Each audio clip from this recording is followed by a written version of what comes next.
Face à la grande crise d'approvisionnement, le gouvernement décrète l'état d'urgence hydrique. Les zones de ravitaillement en eau potable sont répertoriées. Les forces de défense et de sécurité et les sapeurs-pompiers sont mobilisés sur le terrain pour servir la population. Dans ce 13h, nous irons dans la province de Langounié, tout particulièrement à Libamba, découvrir le potentiel agricole de cette localité.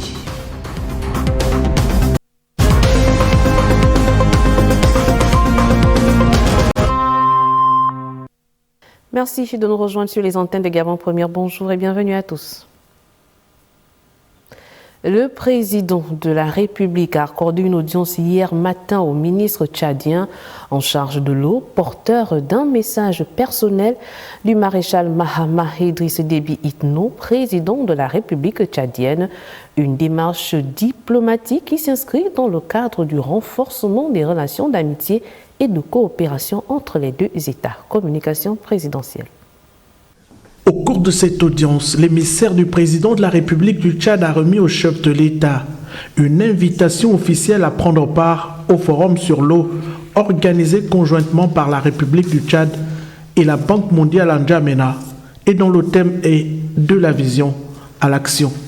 Cette invitation traduit l'excellence des relations d'amitié et de coopération qui unissent le Gabon et le Tchad, ainsi que la volonté commune des deux chefs d'État de renforcer les partenariats africains autour des grands enjeux de développement. Elle consacre également la reconnaissance du rôle croissant du Gabon sur les questions environnementales et de gestion durable des ressources naturelles. Le Tchad, avec la Banque mondiale, organise un sommet important sur l'eau du 15 au 16 juillet. Et le maréchal du Tchad souhaite que son frère soit auprès de lui pour ces sommets. L'eau, comme vous le savez, reste un défi pour l'Afrique, le Sahel. Et à ces sommets, je pense qu'on doit travailler pour mobiliser les moyens nécessaires pour nous accompagner à relever le nombre de défis. Et donc, j'ai porté le message du président. Et ce message a reçu un écho favorable. Et les dispositions vont être prises par le président pour, si possible, être auprès de son frère, le maréchal Mahama Idriss Déby. Engagé dans la préservation des écosystèmes, le Gabon est considéré comme une voie crédible sur les enjeux liés à l'eau.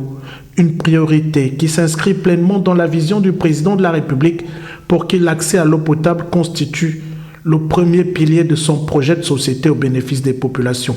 Ce sommet réunira des chefs d'État, des partenaires techniques et financiers ainsi que des experts internationaux afin d'identifier des réponses concrètes aux défis de l'accès universel à l'eau potable, de l'assainissement, de la gestion durable des ressources hydriques et de l'adaptation aux effets du changement climatique.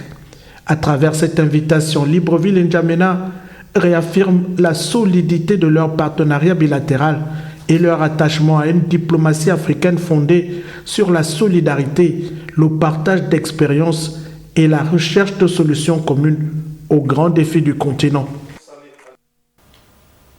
Le président de la République, Brice Clotaire Oligui Nguema, a également reçu en audience le directeur général du groupe Suez en présence du ministre de l'Accès universel à l'eau et à l'énergie, ainsi que l'ambassadeur de France au Gabon. Cette rencontre avait pour objectif de faire le point sur le partenariat entre le groupe Suez et l'État gabonais. On regarde. Produire davantage d'eau pour répondre aux attentes des Gabonais, telle est l'exigence du président de la République qui a fait de l'accès à l'eau potable le premier pilier de son projet de société. Au cours de cette audience, le chef de l'État a rappelé que le temps des diagnostics est terminé, place désormais à l'action, à l'efficacité et aux résultats. Il a demandé au groupe Suez et à la ECG d'accélérer les projets afin que les investissements engagés améliorent rapidement la desserte en eau potable. Nous avançons à grands pas pour commencer cette mission qui est la mission numéro 1 pour les Gabonais, récupérer l'eau au robinet. Le chef de l'État a eu l'occasion de l'exprimer, et le travail est très important. Les infrastructures sont importantes à réhabiliter, on est actuellement en période de sécheresse et donc on est en train d'étudier avec les partenaires, avec la SEG, toutes les possibilités techniques pour répondre très concrètement, très rapidement, à l'augmentation de la capacité de production, notamment au niveau de l'usine de Ntouma. Cette séance de travail a permis d'évaluer l'avancement des chantiers et de rappeler les responsabilités de chaque partenaire. Le président de la République a insisté sur le respect des délais, convaincu que chaque avancée apportera une réponse concrète aux difficultés des populations. Il était important de faire le point. Le chef de l'État a donc convié toutes les parties qui sont venues lui rendre compte de l'état d'avancement du projet, qui en apparence n'avance pas, mais en réalité avance. Le contrat étant la loi des parties, il était question de voir tous les contours sur le plan technique, sur le plan financier, sur le plan opérationnel, mais aussi et surtout sur les impacts et les perceptions que doivent avoir les populations. À Foulayon, Suez renforce les capacités de production d'eau potable. En Bomo, la SEG développe les infrastructures de distribution, de projets complémentaires au service d'une même ambition, celui de rendre l'or bleu accessible à tous les Gabonais. Il y a qu'un certain nombre de forages sont également prévus avec des rendements de l'ordre de 400 mètres cubes jour qui pourraient venir abonder également de l'eau du côté de Foulayon. Donc le chef de l'État nous a instruit de faire en sorte que, aussi bien sur Foulayon que sur Mbomo, nous puissions orienter le projet de manière à ce que, comme le terrain commande la manœuvre, que nous puissions adapter ce projet pour que rapidement, nous puissions avoir de l'eau réellement et rapidement dans le Grand Libreville. Pour le chef de l'État, les moyens sont désormais réunis. Il revient aux techniciens de transformer ces investissements en résultats concrets. Son exigence est d'agir vite, avec rigueur et efficacité.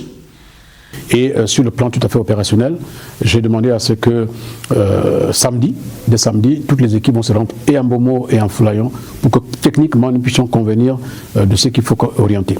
Au-delà des chantiers, cette coopération entre Suez et la SEG repose sur la complémentarité, la performance et l'obligation de résultat. Une dynamique voulue par le président de la République, Brice Clotaire Oligui Nguema, pour garantir, dans les meilleurs délais, un accès fiable et durable à l'eau potable sur l'ensemble du territoire national. Et quelques heures après l'annonce de l'état d'urgence hydrique, un point de ravitaillement a été ouvert à la caserne des sapeurs-pompiers de Nzengayon, dont le 6e arrondissement. Edgar Nziembi Doukaga et Tanguy Tsaka ont suivi leurs opérations. Regarde. Échangeur d'Awinji, l'un des principaux passages entre Libreville et la commune sud d'Ovendo. Aucun nombre de camions de livraison d'eau, signe du respect de la mesure adossée au stress hydrique, devenu intenable pour le ministère de l'Accès universel à l'eau et à l'énergie.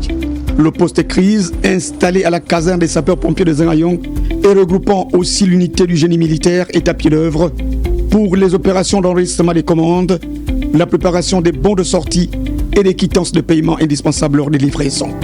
Pour plusieurs familles, les démarches semblent accessibles. Dès qu'on a appris que les services vont envoyer de l'eau dans les quartiers, voilà, on a appelé les numéros et les gens ils ont reçu notre appel. Maintenant, ils sont venus, je suis venu avec eux, on est venu à la maison, on nous a livré de l'eau.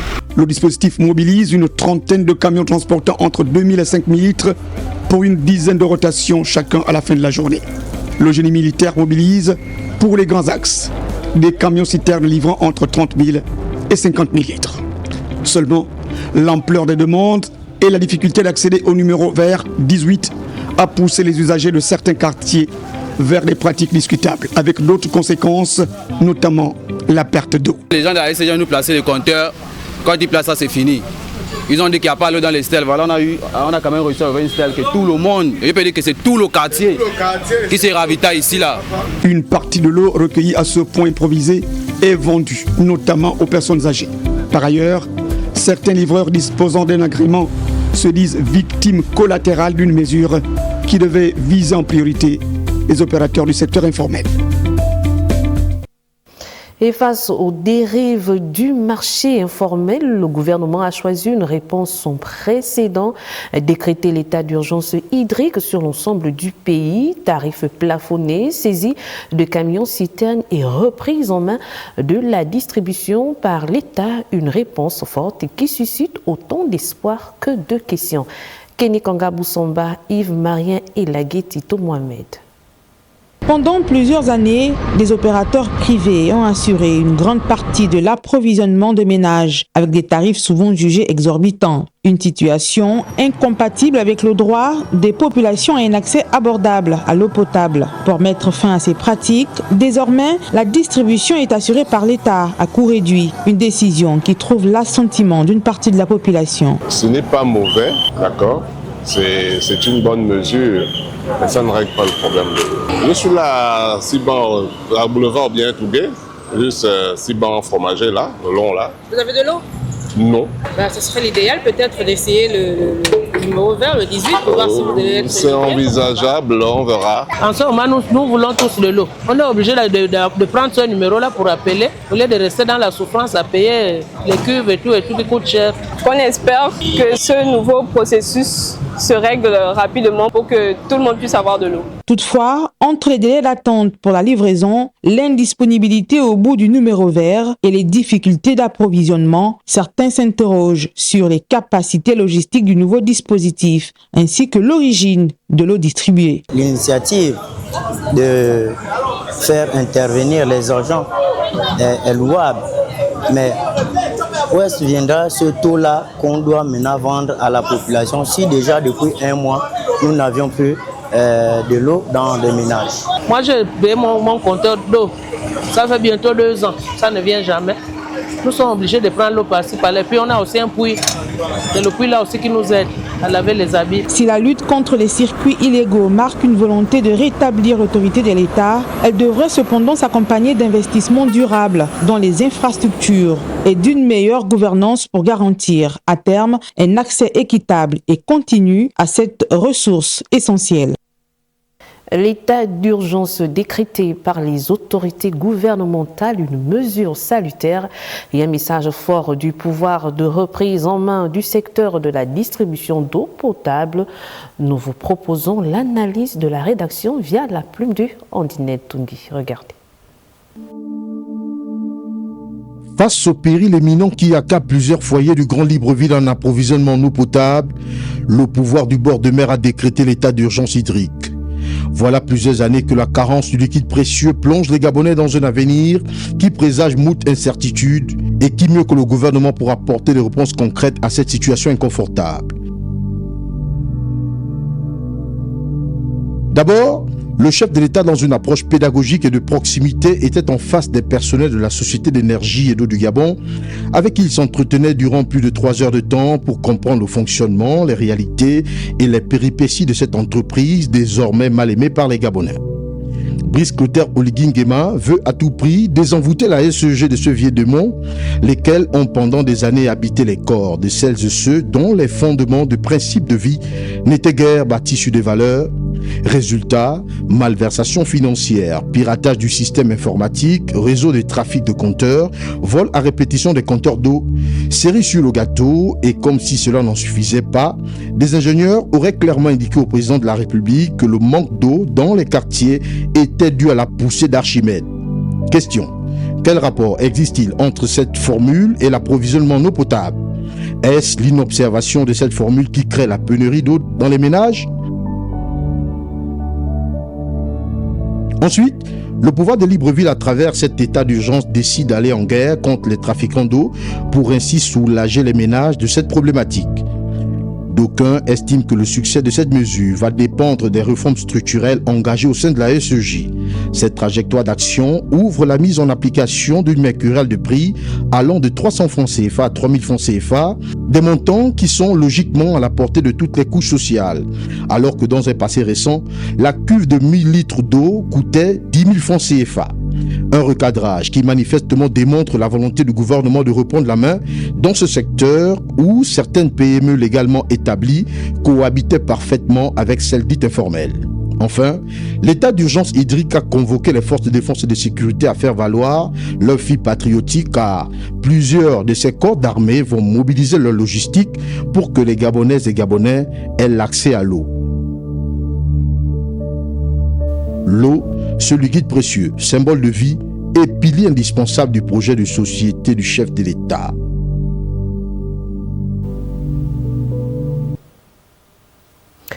Toute autre chose à présent. Aïssatou Diallo, la représentante sortante de la Banque mondiale, est allée faire ses adieux au vice-président de la République, Alexandre Barrot-Chambrier, après avoir passé près de 4 ans sur le territoire gabonais. Communication présidentielle. Nommée en 2022 en qualité de représentante résidente du groupe de la Banque mondiale au Gabon, Aïssatou Diallo quitte ses fonctions après près de 4 années passées à Libreville. 4 ans marqués par une collaboration étroite avec les plus hautes autorités du pays, notamment le président de la République, chef de l'État et chef du gouvernement Brice Clotaire Oligui Nguema. Avant de quitter le Gabon, la représentante résidente sortante de la Banque mondiale est allée faire ses adieux au vice-président de la République, Alexandre Barrot-Chambrier. Je quitte le Gabon avec un sentiment de satisfaction, de grande satisfaction, parce que j'estime que non seulement la relation entre la banque et le gouvernement s'est améliorée durant la transition et durant mon mandat, mais pas seulement par mes efforts, mais par les efforts de toute l'équipe de la Banque mondiale ici au Gabon, mais également de Washington, de Paris et d'ailleurs. Mais aussi, ça n'aurait pas pu être possible sans le soutien et la bonne collaboration des différents ministres avec lesquels j'ai eu à travailler durant la transition et ce gouvernement de la 5e République. Profitant de cette rencontre, Aïssatou Diallo a également présenté au vice-président de la République son successeur, Sylvain Kakou, désormais représentant résident du groupe de la Banque mondiale au Gabon. Il aura pour mission de coordonner les actions de l'institution dans le pays. Son objectif sera de renforcer une croissance durable, de soutenir le développement du secteur privé et de contribuer à la création d'emplois de meilleure qualité, en particulier pour les jeunes. Je prends le relais, comme elle a indiqué, le bâton, à un moment où le Gabon est en train d'opérer sa transformation économique et avec une vision claire du chef de l'État, l'ensemble du gouvernement. Donc il y a un alignement aussi avec le rôle que peut jouer la Banque mondiale aux côtés des autres partenaires comme la BAD, l'AFD ou les autres. Et là aussi, c'est important dans le cadre de la coopération d'opérer des synergies à la fois pour le public et le privé dans les secteurs prioritaires. Il y en a 3 axes majeurs que nous avons retenus. C'est la transformation locale des minerais, développement de l'énergie et du digital pour accompagner le développement, la transformation des ressources minières locales. La banque aussi aura certainement un rôle à jouer, parce que, in fine, c'est la création d'emplois pour les jeunes, le développement des PME dans les chaînes de valeur minières. La nomination de Sylvain Kakou intervient à un moment où le Gabon est pleinement engagé dans la consolidation de sa transformation économique, la diversification de ses moteurs de croissance et le renforcement de l'attractivité de son secteur privé. Dans cette dynamique, le groupe de la Banque mondiale demeure un partenaire stratégique du Gabon. C'est dans cette perspective que l'institution de Bretton Woods a confié à Sylvain Kakou la responsabilité de conduire son action en qualité de nouveau représentant résident au Gabon. Le gouvernement a lancé la phase opérationnelle des résolutions issues des assises du Haut Conseil pour l'investissement. À cet effet, le vice-président du gouvernement, Herman Imongo, a présidé une première séance de travail consacrée aux urgences exprimées par les opérateurs économiques, ciblant prioritairement la fiscalité, la parafiscalité, la rationalisation des contrôles administratifs, la lutte contre la vie chère et la sécurité juridique des affaires. On regarde. Après les assises du Haut Conseil pour l'investissement, place à l'action. Sous la coordination d'Herman Imongo, le gouvernement engage la mise en œuvre des résolutions issues des échanges avec les opérateurs économiques. L'objectif étant, en passant en revue groupe par groupe, les principales recommandations qui ont été faites, quelles sont celles que nous pouvons de manière concrète retenir, quel type d'actions doivent être suivies, pour quel délai, selon quelle modalité, éventuellement pour quelle incidence budgétaire ou financière.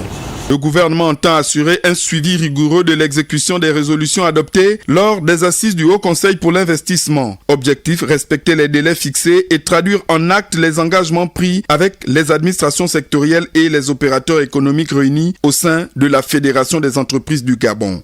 Il y a une première mise au point qui est faite un réexamen de tous les engagements a été effectué. Nous avons commencé avec les 2 premiers groupes qui traitent de la parafiscalité et de la sécurité juridique. Et ces travaux vont se poursuivre et ce serait comme ça, régulièrement, conformément au cadre institutionnel, suivi et évaluation qui est mis en place. Cette phase de mise en œuvre traduit la volonté du gouvernement d'améliorer durablement le climat des affaires et de créer un environnement plus favorable à l'investissement et à la croissance économique.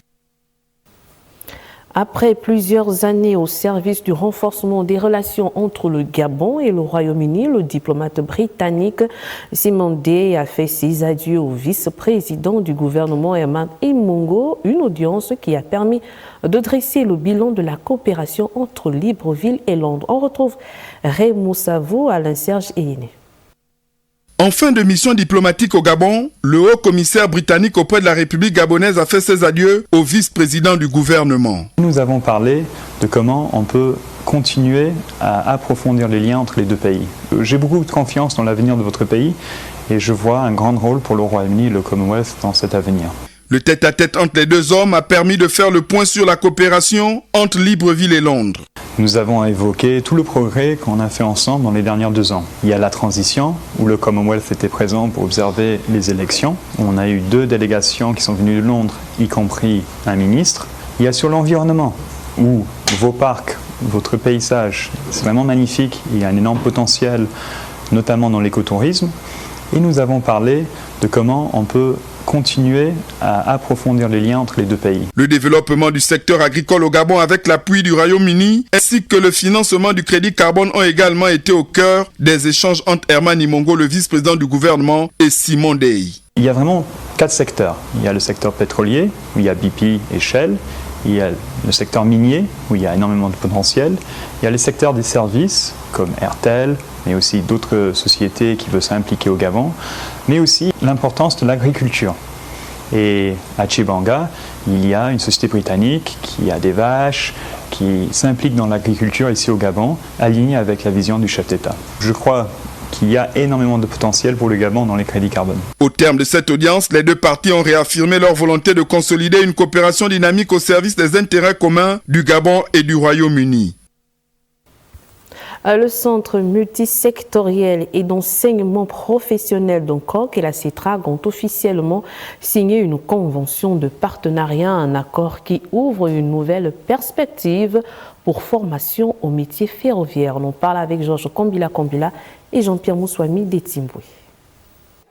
Le Centre international multisectoriel et d'enseignement professionnel d'Ongkok et CETRAG sont désormais liés par un partenariat stratégique conclu autour d'un objectif commun, renforcer la formation des apprenants et le perfectionnement des agents de l'entreprise dans les métiers ferroviaires et d'autres activités professionnelles. Cette initiative s'inscrit dans la nouvelle dynamique impulsée par le directeur général de l'AMFEP en parfaite adéquation avec la vision du président de la République, chef du gouvernement, Brice Clotaire Oligui Nguema, qui veut faire de la formation professionnelle un levier essentiel de l'employabilité des jeunes et du développement des compétences nationales. Nous souhaitons recruter des jeunes qui ont déjà une connaissance non seulement du métier, mais aussi une base sur le ferroviaire. Ils vont découvrir sur le terrain cet outil-là et ensuite pratiquer. Devant une assistance nombreuse, le directeur général de l'AMFEP a saisi cette opportunité pour présenter les différentes filières de formation ainsi que les centres implantés à travers les provinces du pays. Il a rappelé le rôle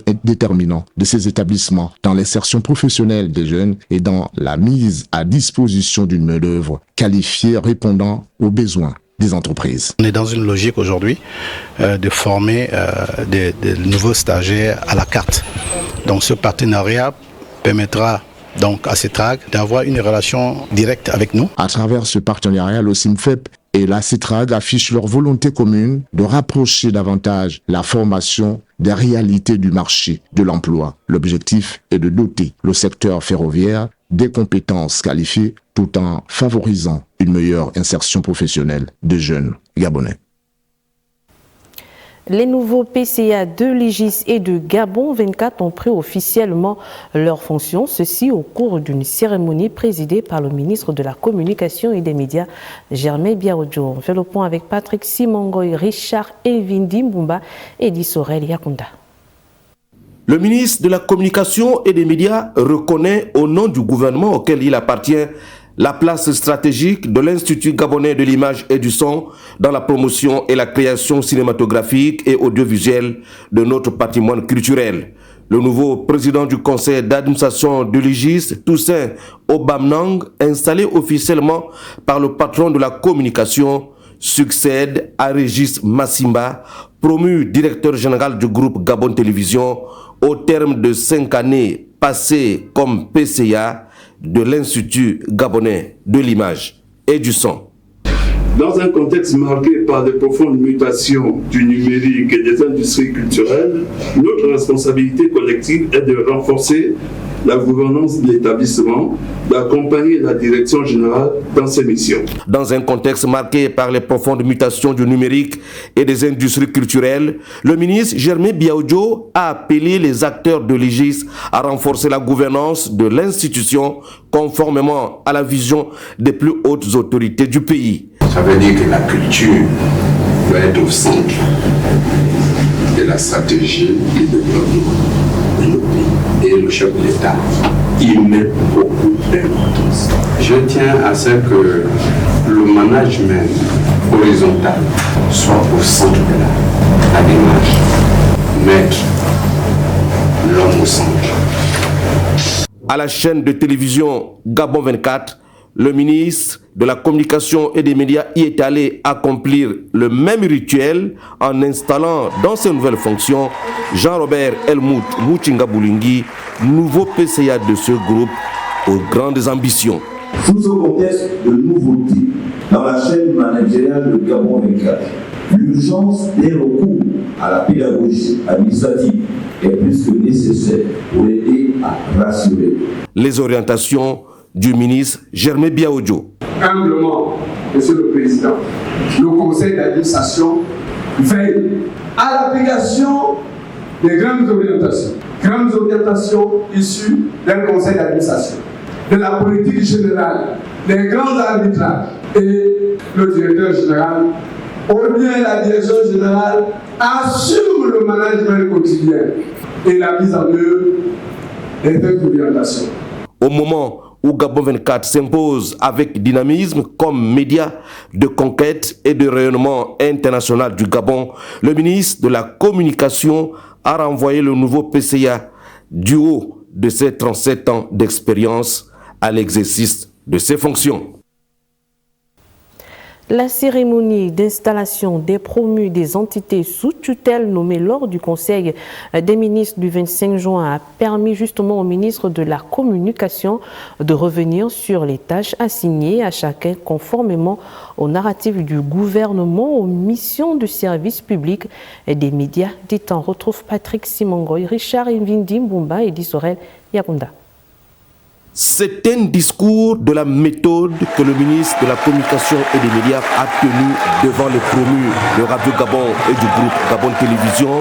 Le professionnalisme des entrants a été salué ici par Germain Biaoudjo. Monsieur le directeur général Helmut, merci sans flatterie, sans hypocrisie, avec un cœur reconnaissant pour le travail accompli. Le numéro 1 de la communication s'est montré exigeant quant à la qualité de contenu des programmes. Vous êtes d'abord un média de service public et votre ligne éditoriale doit être conforme aux ambitions du Gabon, aux ambitions du chef de l'État, pour assurer l'apaisement dans le pays et non un média au service des soulèvements populaires. Le ton était pédagogique. Le ministre s'est posé en défenseur avant-gardiste de la liberté du journaliste. Notre mission, la mission collective, c'est d'assurer à la fois la paix sociale et vendre les bonnes options politiques de développement. Critiquer lorsque c'est nécessaire, pas en soulevant les masses populaires, mais surtout assurer le rayonnement international de notre pays. Et le chef de l'État y est attaché. Les médias publics, plus que jamais, doivent accompagner la diplomatie gabonaise. Et nous voulons que les médias nous accompagnent dans cette diplomatie pour convaincre nos partenaires de la sous-région de ce que le Gabon a amorcé un débat courageux. Et nous devions nous entendre sur les politiques médiatiques et surtout sur le vaste projet qui tient encore le chef de l'État. La question de la fiscalité numérique. Les réformes engagées dans le secteur communication devraient inspirer la radio nationale dont le basculement au numérique est une exigence. Est-il essentiel de vous basculer à l'épique? C'est à vous de nous répondre. Mais quelle épique? Une sorte d'épique inachevée? Non. Mais un épique qui produit, qui vend, qui commercialise. Le ministre Biaoudjo a sonné la fin des conflits de leadership stérile au profit d'une cohabitation Radio Gabon, Gabon Télévision. Et cette cohabitation devrait vous amener, mesdames et messieurs, à créer des passerelles pour un partage d'expérience, à se tirer les uns et les autres vers le haut. Il n'y a ni médiocre ni meilleur, tout est question d'opportunité. Et je veillerai personnellement à ce que tous ceux qui ont du talent, qui se sacrifient, puissent être reconnus à un moment donné de sa carrière. Plus qu'un discours décliné par le ministre Germain Biaoudjo, ce fut une feuille de route structurée qui vise à terme une meilleure gouvernance des médias publics au service de la nation. 6 mois après la tenue du dernier conseil d'administration de l'ACESTAB, la direction générale, le président du conseil et les administrateurs se sont retrouvés pour arrimer les statuts aux nouvelles exigences juridiques et revoir le fonctionnement de cette entité étatique dont les objectifs ont été revus par les plus hautes autorités du pays. Alain Zuendemezo, Justin Djana et Adeline Onkon-Abaga. 2 points étaient à l'ordre du jour de ce conseil d'administration, dont l'examen et adoption des comptes de l'exercice 2025 et l'examen des statuts de l'ACESTAB. Sur l'adoption des comptes de l'année 2025, le conseil s'est réjoui des résultats obtenus. L'arrêté des comptes est un exercice très important parce que l'ACESTAB est un établissement public et il est important justement que nos responsables politiques sachent la situation exacte sur le plan de la gestion des finances de l'ACESTAB. Le conseil d'administration donc a validé, a adopté les résultats qui sont des résultats positifs pour ce qui est de l'année 2025. Pour ce qui est de l'examen et de la validation des statuts, ces derniers ne répondaient plus aux nouvelles exigences administratives et juridiques. L'ACESTAB aujourd'hui fonctionne avec des statuts qui ne répondent pas, si vous voulez, aux normes. On parle de direction générale des caisses de stabilisation et de péréquation.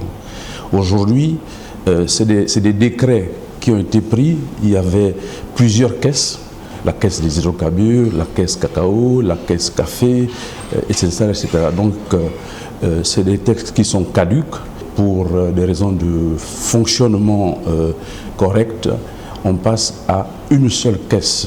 La tenue de ce conseil d'administration a donc permis aux administrateurs et à la direction générale de doter la caisse de stabilisation et de péréquation de nouveaux outils à même d'amener cette entité étatique à atteindre les résultats attendus par les plus hautes autorités du pays. Les agents de la mairie de Libreville ont été édifiés sur la technique de traitement sans médicament appelé EFT. La présentation de cette technique a été faite au cours d'une conférence à laquelle prenaient part Adeline Zonyi et Jean de Dieu Mamboundou.